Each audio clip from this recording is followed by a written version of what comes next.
जय हिंद। एक बार फिर आपका अपना channel sigma arts classes Birol में स्वागत है। और इस वीडियो लेक्चर के माध्यम से हम लोग पढ़ेंगे बीपीएससी के द्वारा आयोजित 7th फेज जो शिक्षक की एग्ज़ाम होने वाली है उसके अध्याय 9 को, जो हम इतिहास के छठी के इतिहास के बिहार बोर्ड के इतिहास से हम लिए हैं। तो वीडियो की शुरुआत करते हैं। मगध साम्राज्य का महान सम्राट के रूप में कौन जाना जाता था? सम्राट अशोक को कहा जाता है। और 273 ईसा पूर्व में अपने पिता बिंदुसार के बाद सम्राट अशोक है न मगध के साम्राज्य के सम्राट बने थे। मगध साम्राज्य के प्रथम संस्थापक रूप में अगर जाना जाएगा तो ध्यान रखना है, इसका नाम क्या हो जाएगा? चंद्रगुप्त मौर्य।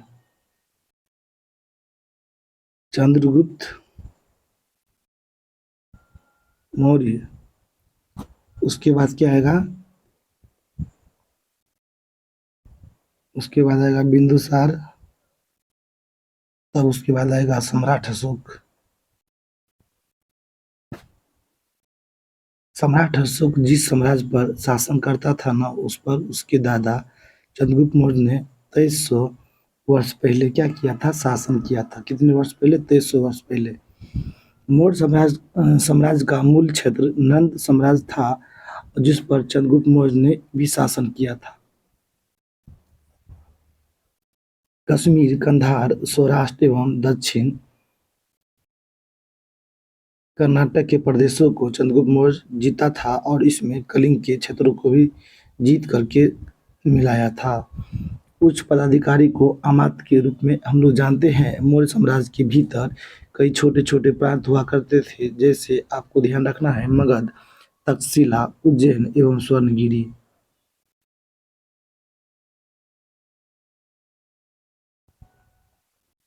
गांव के मुखिया को क्या कहा जाता था? ग्रामीणी। न्याय प्रशासन के क्षेत्र साम्राज्य का सबसे बड़ा न्यायाधीश सम्राट होता था, अर्थात राजा होते थे। कलिंग युद्ध उड़ीसा में 261 ईस्वी में हुई थी और इसके बाद बौद्ध धर्म के को क्या किया था? अशोक ने अपना लिया था। धम्म संस्कृत शब्द है का रूप है जो प्राकृतिक है।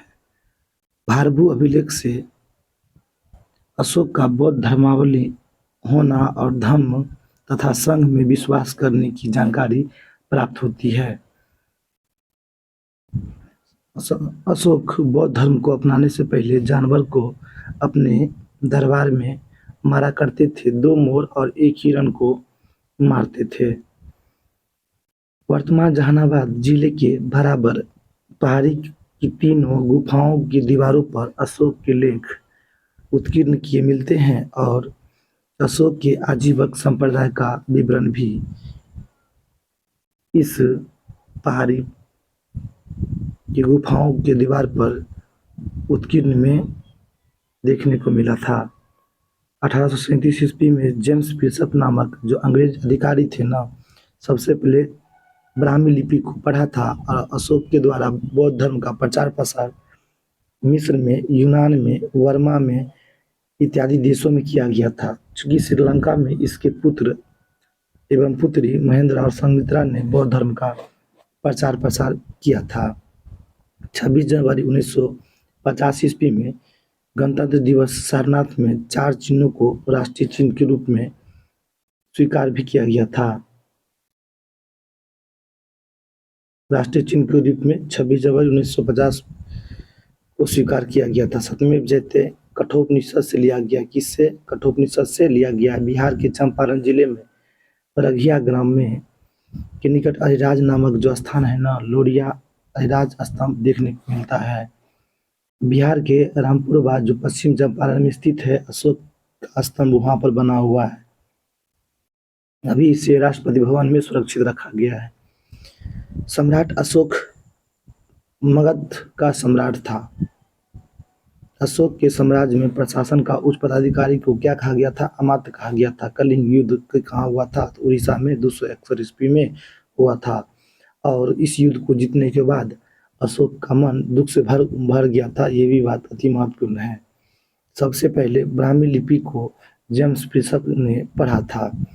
राजस्व संग्रहकर्ता का काम कर इकट्ठा करना था, अर्थात टैक्स को एकत्रित करना था। भारत का राष्ट्रीय चिन्ह सारनाथ सारनाथ स्तंभ से लिया गया है और इसे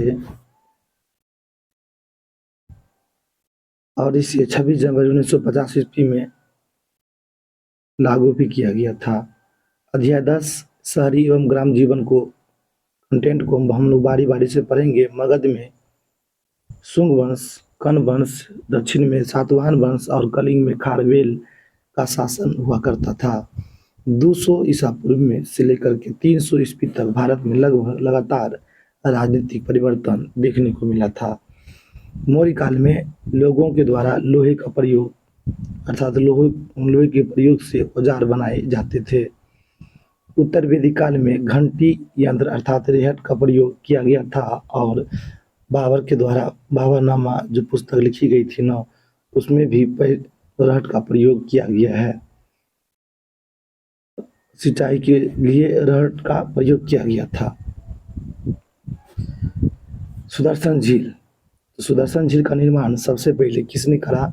चंद्रगुप्त मौर्य के द्वारा किया गया था और यह गुजरात में स्थित है। इस झील से सिंचाई के लिए नहरें निकाली गई थी।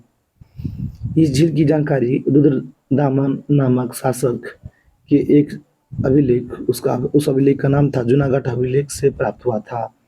इस झील की मरम्मत रुद्रदामन के द्वारा की गई थी और 300 वर्ष के बाद यह टूट गया था, तो इसका जो निर्माण किया गया स्कंदगुप्त के द्वारा, जो गुप्त वंश से संबंधित थे। चीन से होने वाले व्यापार को रेशम मार्ग के नाम से जाना जाता है। इस मार्ग के नाम से रेशम मार्ग के नाम से जाना जाता है और सबसे पहले रेशम का प्रयोग चीन देश के द्वारा ही किया गया था। मौर्य काल में व्यापार एवं वाणिज्य का विकास बड़े स्तर पर हुआ था।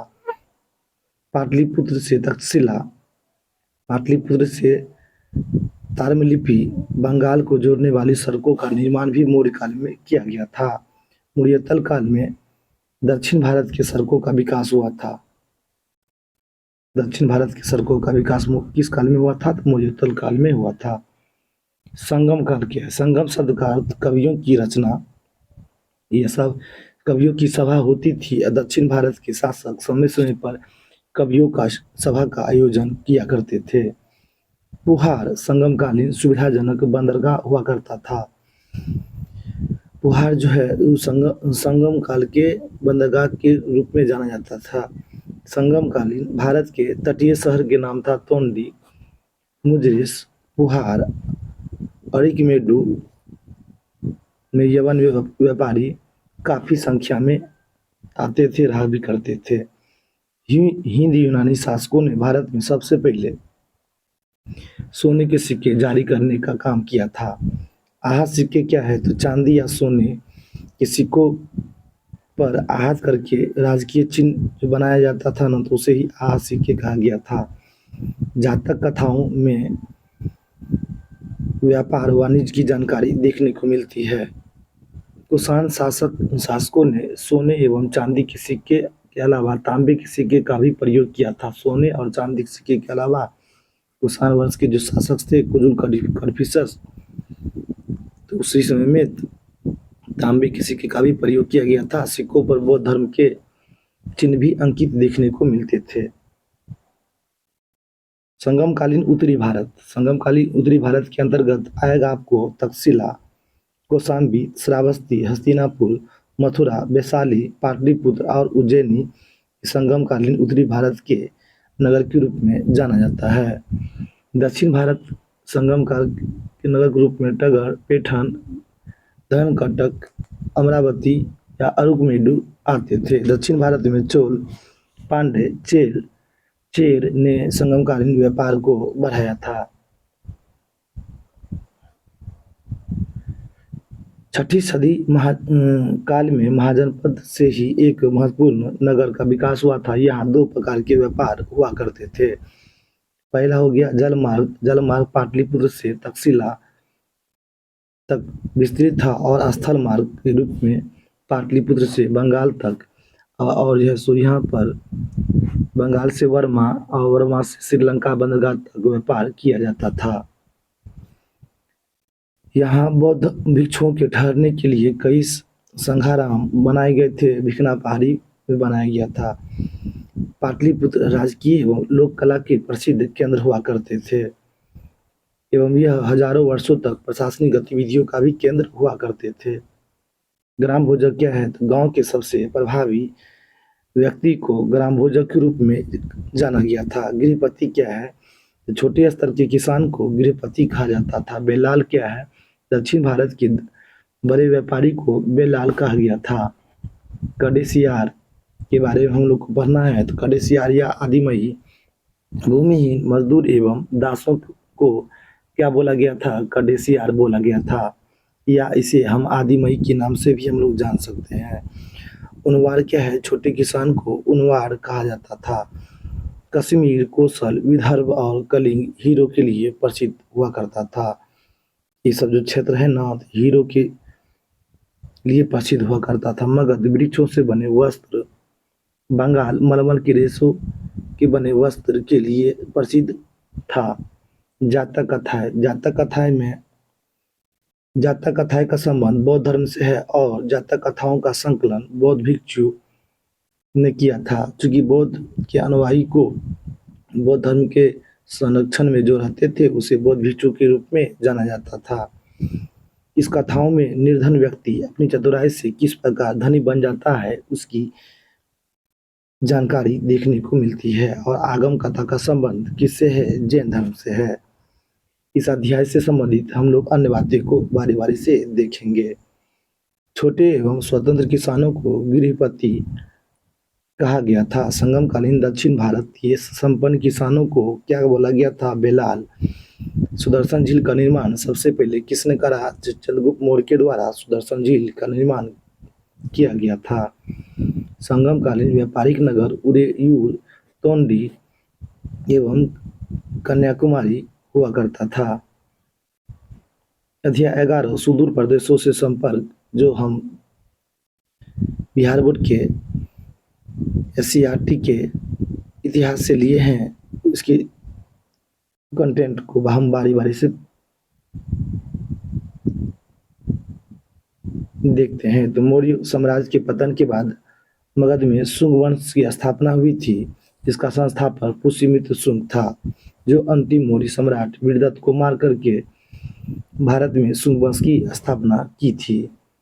बैक्टीरिया की यूनानी शासक, ये इतिहास में इंडो ग्रीक के नाम से जाना जाता था। अर्थात बैक्टीरिया की यूनानी शासक को इतिहास में इंडो ग्रीक के नाम से जाना गया था। सबसे पहले यूनानी यवन शासक मिनांडर थे, जो बौद्ध साहित्य में मिलिंद के नाम से जाना गया था।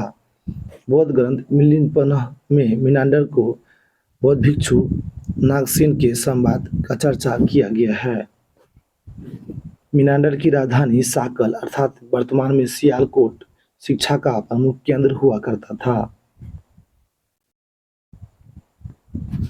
यूनानी शासक के संपर्क में भारत को आने से चिकित्सा पद्धति, विज्ञान, ज्योतिष विद्या इत्यादि में भारतीय को परिवर्तन देखने को मिला। यवन के बाद शक कोई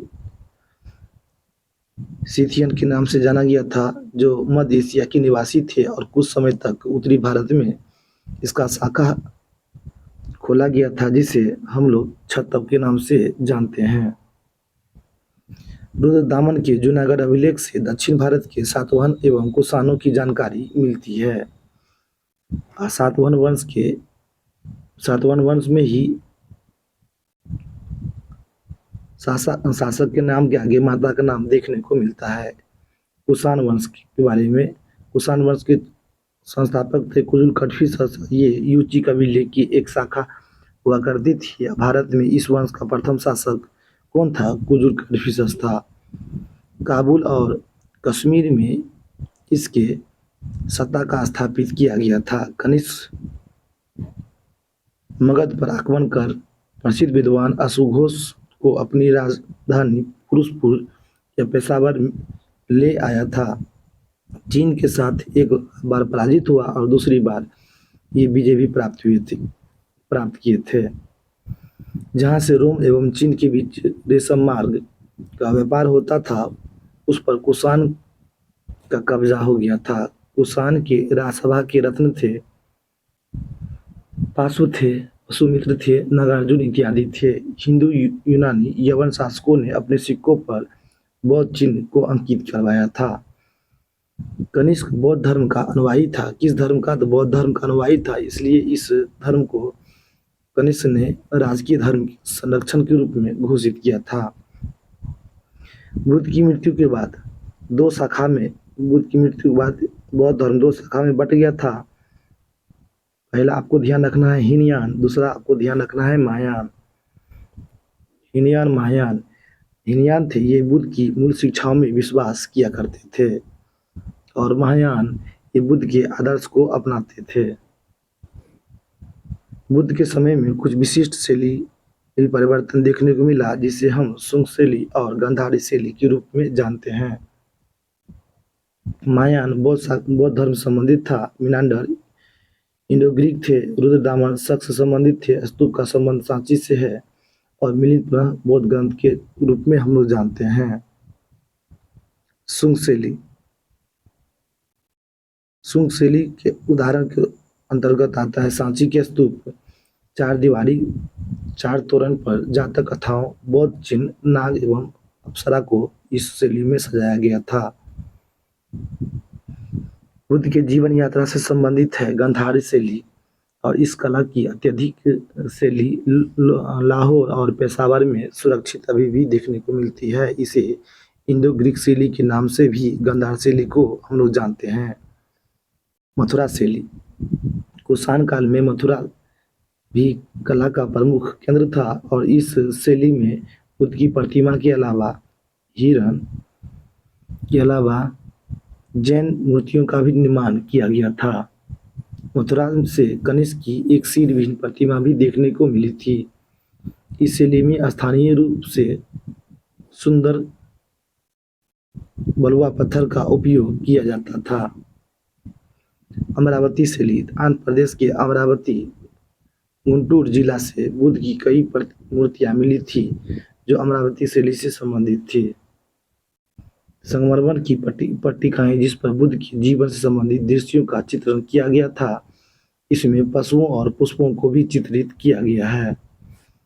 बौद्ध धर्म का प्रचार प्रसार श्रीलंका, बर्मा, चीन, मध्य एशिया इत्यादि में किया गया था, और बौद्ध धर्म का व्यापार कंबोडिया, इंडोनेशिया और थाईलैंड में भी हुआ था।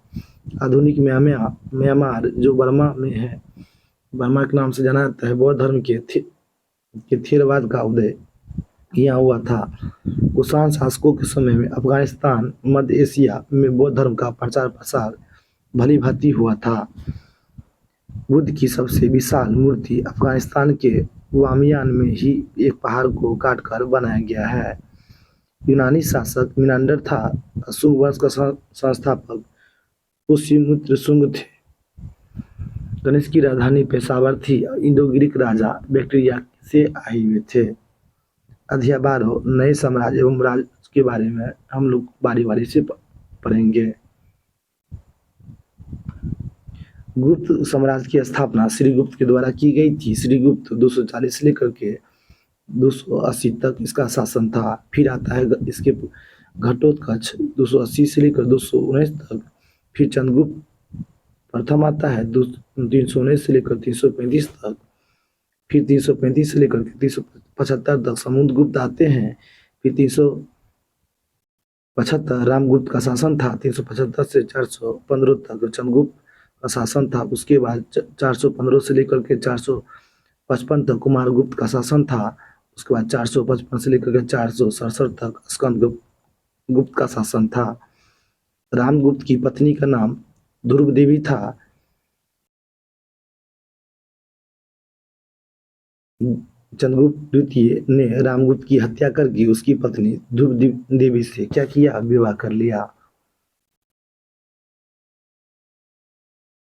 चंद्रगुप्त ने लिच्छवी राजकुमारी से विवाह करके अपने राज्य को सामाजिक रूप से प्रभावशाली बनाया था। समुद्रगुप्त 335 से लेकर के 375 ईस्वी तक यह गुप्त वंश का सबसे प्रभावशाली शासक था।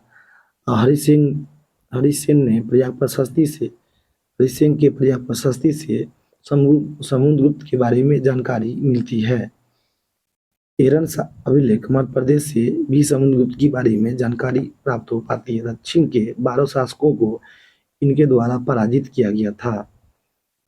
चंद्रगुप्त द्वितीय 375 से 415 ईस्वी तक समुद्रगुप्त के बाद रामगुप्त को हरा करके उसका योग पुत्र चंद्रगुप्त द्वितीय शासक बना। अशक आक्रमणकारियों से साम्राज्य की इन्होंने रक्षा भी की थी। इसने पूर्व में बंगाल और पश्चिम में बलूचिस्तान तक अपना साम्राज्य का विस्तार किया था। अपने अभियान में मालवा, गुजरात और सौराष्ट्र पर इनके द्वारा चंद्रगुप्त द्वितीय के द्वारा अधिकार भी किए गए थे। चंद्रगुप्त द्वितीय ने अपनी पुत्री प्रभावती गुप्त की शादी दक्षिण भारत के बकाटक नरेश रुद्रसेन द्वितीय से किया था। चंद्रगुप्त द्वितीय ने विक्रमादित्य की उपाधि भी धारण की थी।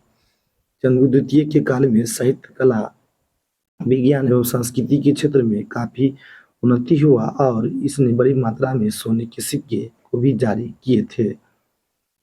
कुमारगुप्त 415 से 455 तक इसका शासन था और चंद्रगुप्त द्वितीय के बाद उसका पुत्र कुमारगुप्त शासक बना था। इसके शासनकाल में शिक्षा के महान केंद्र नालंदा महाविहार की स्थापना भी की गई थी। स्कंदगुप्त 455 से 467 ईस्वी तक इसका शासन रहा और कुमारगुप्त के बाद स्कंदगुप्त शासक बना था। इसने हुनों से को पराजित किया और शक्रादित्य की उपाधि भी प्राप्त की थी। हुनों के लगातार आक्रमण के कारण गुप्त वंश का पतन हो गया था। अब आता है हुनों को साम्राज्य पर्शिया से खोतान तक फैला हुआ था। इसकी राजधानी अफगानिस्तान में वाहियान थी। प्रथम शासक जिसने भारत पर अपना रुख किया था उसका नाम था तोरमान। इसके पुत्र मिहिर थे जो बौद्ध धर्म से घृणा करते थे। गुप्त साम्राज्य में कर देने वाला शासक एवं भूस्वामी अधिकारी सामंत कहलाते थे। गुप्त साम्राज्य की सबसे बड़ी इकाई को देश कहा गया था और दूसरी प्रादेशिक इकाई को भुक्ति के नाम से जाना गया था और इसके पदाधिकारी को ऊपरी कहा गया था। हर्षवर्धन गुप्त साम्राज्य के पतन के बाद कुशीभूति वंश सबसे शक्तिशाली अवस्था में रहा। इसकी राजधानी थानेश्वर थी। हर्षवर्धन का राजकाल 606 ईस्वी में हुआ था। इसने सफल सैनिक अभियानों के द्वारा पंजाब से बंगाल तक अपना साम्राज्य को विस्तार किया था। हर्ष ने नर्मदा के दक्षिण में भी साम्राज्य का विस्तार करना चाहा, लेकिन चालुक्य वंश के शासक पुलकेशिन द्वितीय ने उसे पराजित कर दिया था। हर्ष बौद्ध धर्म के अलावा कई स्तूप, बौद्ध विहार एवं अस्पताल का भी निर्माण किया था। कन्नौज में 5वीं बौद्ध संगति का आयोजन 643 ईस्वी में करवाया था। हर्षवर्धन के समय ह्वेनसांग भारत आए थे और हर्ष को इन्होंने बौद्ध धर्म का महान उपासक के रूप में बताया। चूंकि ह्वेनसांग चीनी बौद्ध यात्री थे जो हर्षवर्धन के काल में भारत आए थे। गुप्त साम्राज्य के पतन के बाद 200 वर्षों तक उत्तर भारत में हर्ष को छोड़कर के कोई महत्वपूर्ण राजा नहीं थे।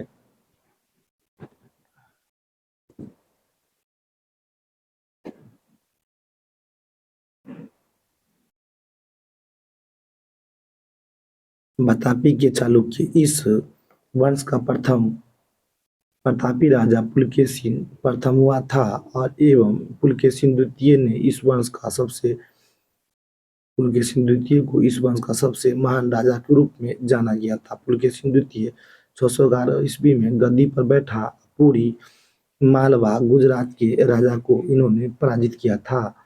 पल्लव शासक नरसिंह वर्मन ने पुलकेशिन द्वितीय को पराजित किया था। पल्लव दक्षिण भारत के राजनीतिक एवं सांस्कृतिक इतिहास में पल्लवों का विशेष स्थान है। इन्होंने 6ठी सदी में अपनी राजधानी कोचीपुरम स्थापित किया था। पल्लवों का प्रथम शासक महेंद्र वर्मन प्रथम था। चालुक्य शासक पुलकेशिन द्वितीय ने इसे पराजित कर दिया था। महेंद्रवर्धन का पुत्र का नाम था नरसिंह वर्मन ने अपने पिता की पराजय का बदला लिया और पुलकेशिन द्वितीय को इन्होंने हरा दिया और बतापी कोंड की उपाधि भी इन्होंने प्राप्त की थी। नरसिंह वर्मन ने अपने पिता के बदला लिया, महेंद्र वर्मन को हराया और बतापी कोंड की इन्होंने उपाधि प्राप्त की थी। पल्लवों को द्रविड़ शैली के संस्थापक रूप में जाना जाता है और इसके वास्तुकला के उदाहरण इनकी राजधानी कांचीपुरम एवं महाबलीपुरम में देखने को मिलती है। इसके समय में मंदिर निर्माण की 4 शैलियों का विकास हुआ था। काष्ठ कला क्या है? तो मंदिर निर्माण या वास्तुकला की विविध रूप में लकड़ी के प्रयोग की प्रधानता को ही काष्ठ कला के रूप में जाना गया था। द्रविड़ शैली, इस शैली के मंदिर दक्षिण भारत कृष्णा नदी के दक्षिण में बनाए गए थे। पल्लवों ने संस्कृत एवं तमिल भाषा को भी संरक्षण दिया था। पल्लवों के समय वैष्णव मत विष्णु एवं शैव मत शिव के सम्मान दिया गया था। नालंदा बिहार में राजगिर के निकट स्थित नालंदा विश्वविद्यालय का विवरण ह्वेन-त्सांग ने सबसे पहले दिया था। ये सिंह 10 वर्षों तक नालंदा में रहा और नालंदा विश्वविद्यालय को गुप्त शासक हर्षवर्धन एवं पाल शासकों के द्वारा संरक्षण भी किया गया था। बंगाल विजय के क्रम में बख्तियार खिलजी ने इस विश्वविद्यालय को नष्ट कर दिया और पूरी संस्था को ही नालंदा की संस्था को ही जलाकर राख कर दी थी और जितने भी शिक्षण सामग्री थी उसको भी बर्बाद कर दिए थे। हरि सिंह के द्वारा समुद्रगुप्त की प्रिया प्रशस्ति लिखी गई थी। हर्षवर्धन पुष्यभूति वंश का राजा हुआ करता था। मेहरौली के लोह स्तंभ से चंद्रगुप्त प्रथम की जानकारी देखने को मिलती है। ऐहोल अभिलेख में पुलकेशिन द्वितीय की जानकारी देखने को मिलती है। अध्याय 13 संस्कृति और विज्ञान। कालिदास की रचना का नाम था कुमार संभव, ऋतु संहार, मेघदूतम एवं रघुवंशम। कुमार संभव में शिव पार्वती के प्रेम का वर्णन कालिदास के द्वारा किया गया था। पार्वती ने शिव को पाने के लिए इसमें कठोर तपस्या किए थे, उसका उदाहरण कालिदास के द्वारा पेश किए गए थे। कालिदास की मालविकाग्निमित्रम नाटक में शुंग वंश की जानकारी देखने को मिलती है। मृच्छकटिकम की रचना नाटक शूद्रक के द्वारा की गई थी। विशाखा दत्त ने मुद्रा राक्षस एवं देवी चंद्रगुप्त नामक नाटकों की रचना भी की थी। मुद्रा राक्षस में चाणक्य की योजनाओं का वर्णन किया गया है। देवी चंद्रगुप्तम में रामगुप्त का चंद्रगुप्त द्वितीय द्वारा वध एवं ध्रुव देवी के साथ विवाह का वर्णन किया गया था।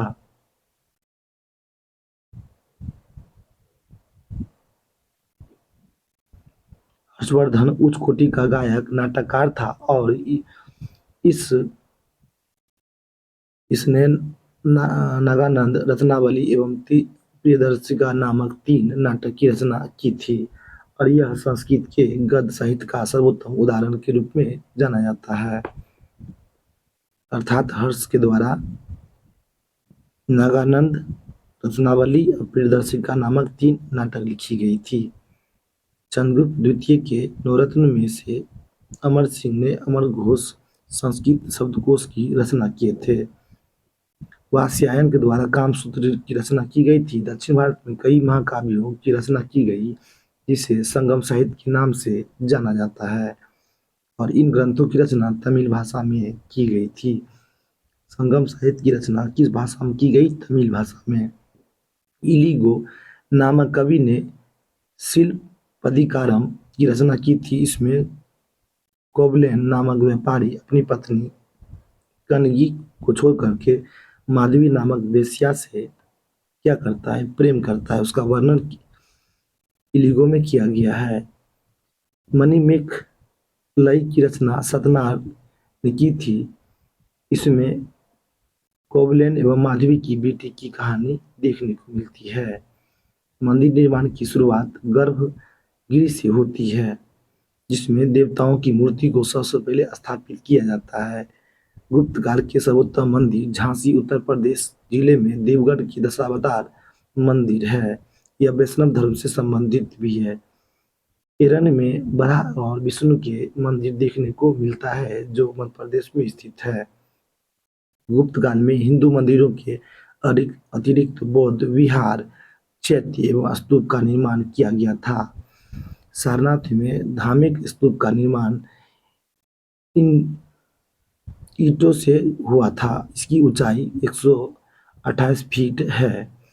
उदयगिरी का गुहा मंदिर का निर्माण चंद्रगुप्त द्वितीय का सेनापति वीर सिंह ने किया था। अब पढ़ते हम लोग मूर्तिकला। मूर्तिकला के क्षेत्र में 4वीं सदी में 7वीं सदी के बीच मथुरा सारनाथ पाटलिपुत्र महत्वपूर्ण केंद्र रहा है।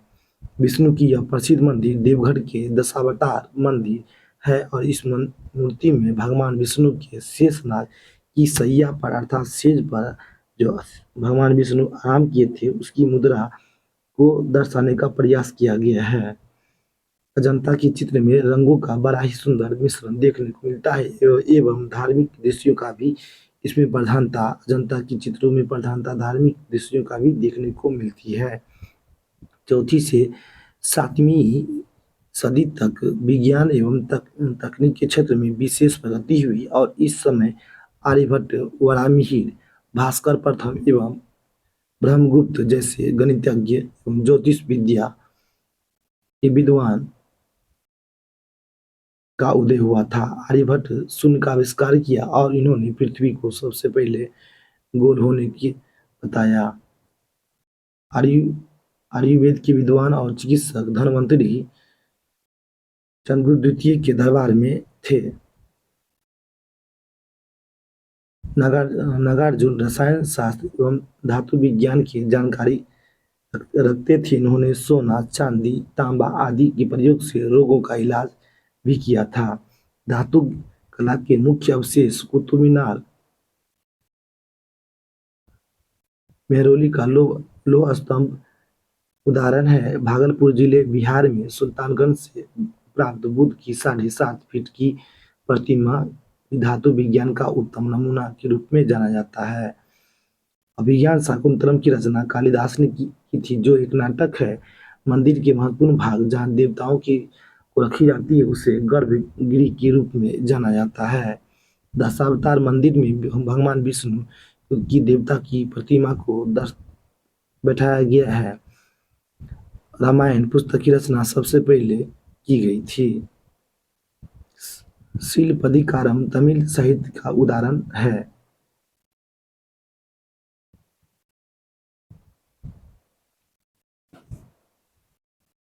जय हिंद, जय भारत।